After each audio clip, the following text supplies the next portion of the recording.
ಇದ್ದರೆ ಕಟ್ಟಬಹುದು ರಾಜ್ಯವನ್ನೇ, ಇದ್ದಲ್ಲಿಯೇ ಕೊಳ್ಳಬಹುದು ಲೋಕವನ್ನೇ.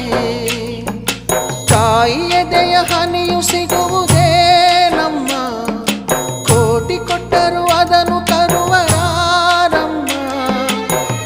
ಅವಳ ಮಡಿಲ ಸುಖ ದೊರೆತರೆ ಕೊನೆ ತನಕ, ಎಂಥ ಭಾಗ್ಯ ಕಂದ ಈ ನಿನ್ನ ಬಾಳಿಗೆ. ಹೆತ್ತವಳು ಯಾರಮ್ಮ, ಹೊತ್ತವಳು ಯಾರಮ್ಮ, ಅವಳಿದೆ ಅಮೃತದೇ ಉತ್ತರವು ಇದೆಯಮ್ಮ.